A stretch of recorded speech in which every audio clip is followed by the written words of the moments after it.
Il faut dire qu'au Burkina Faso, nous sommes dans une armée qui est, je dirais, en mise en œuvre. Alors, elle n'est pas complètement aguerrie, mais nous sommes déjà assez satisfaits des résultats qu'ils opèrent sur le terrain au regard, je dirais, de la nécessité d'aller vite à l'action. Parce qu'on ne peut pas attendre de former déjà avant qu'il y ait à l'action. Mais il y avait le RSP, vous ne regrettez pas l'absence de cette... Vous savez, le RSP, on en parle beaucoup, mais comme je dis, l'expérience nous montre que c'est un tigre à papier. Ah bon?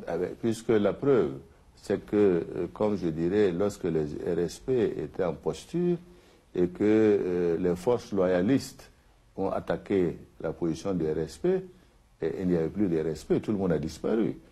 C'est pour dire, ne comparons pas, comme je dis, ce que j'appelle une armée de parade qui bande ses muscles dans des situations où celui qui est en face n'a pas d'armes, et une armée de combat qui est habituée à se frotter, je dirais, à des bagarres et à des combats sur le terrain. Donc, c'est pour dire simplement, le respect, c'était pour la défense, je dirais, du pouvoir de Blaise Compaoré et non pour la défense du territoire burkinabé. Parce qu'on ne dépend pas d'un territoire avec 1200 personnes. Je pense que ça me semble évident.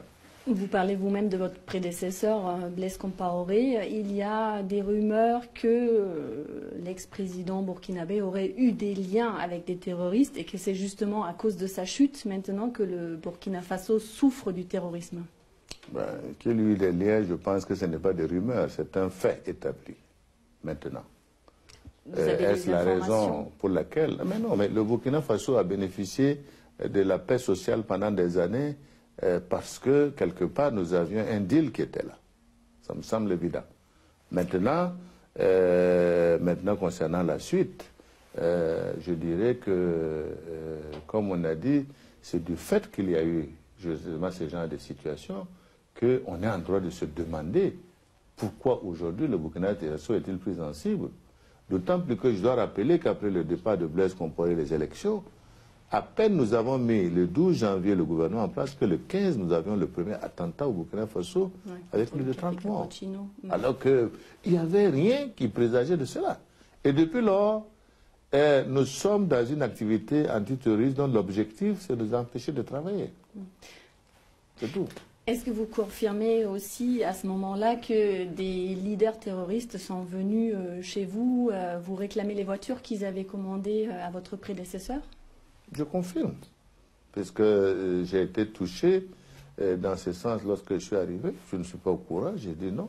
J'ai dit non, je ne suis pas informé de ces commandes, donc par conséquent, vous pourrez aller réclamer ces voitures à qui de droit, qui est en Côte d'Ivoire. Il vous dira où il les a mis, mais moi je n'étais pas dans ces deals-là. Et comment ils ont réagi? Je ne sais pas. Notre conversation s'est arrêtée là. Maintenant, comment ils ont réagi, je ne peux pas donner la suite. Ce qui est certain, c'est que nous sommes pris en tenaille aujourd'hui par un certain nombre de ces groupes. Et bon, en tout cas, nous savons que le terrorisme n'a pas d'avenir et que ça mettra certainement un certain temps. Mais nous nous battrons en tout cas pour rétablir la paix et la sécurité dans notre pays. C'est une priorité pour nous. Puisque vous dites qu'avec Blaise Compaoré, il y avait un deal qui permettait au pays d'être à l'abri des attaques terroristes, pourquoi ne pas solliciter ses conseils aujourd'hui si vous voulez que votre pays soit en paix? Si les conseils, c'est de nous amener à faire des deals avec le terrorisme pour des trafics, je pense que c'est un mauvais conseiller pour nous. Peut-être qu'il a de l'expérience, on l'a vu assurer des médiations. Oui, mais c'est justement au travers de ces médiations que les deals ont été tissés. Alors, donc, je ne vois pas comment on peut demander à quelqu'un de vous expliquer, comme avec un voleur, vous pouvez vous entendre pour qu'il continue à voler d'autres et vous serez en paix. Je pense qu'il y a quand même une question d'éthique à avoir. Nous ne sommes pas opposés à un conseil de quelqu'un. Comme je vous l'ai dit, ce n'est pas nous qui avons mis Blaise Compaoré en dehors du Burkina Faso. Il est parti, je dirais, de lui-même suite à l'insurrection. Il est à Abidjan.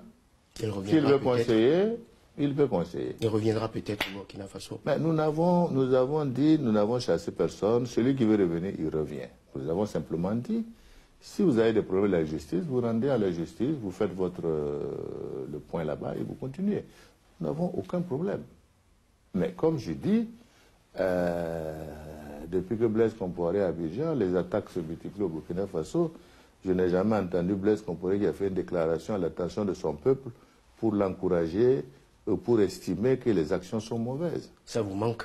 Non, je ne sais pas que ça me manque, mais je trouve que humainement, quand on est un ancien chef d'État, on se préoccupe de l'avenir de son pays et de son peuple.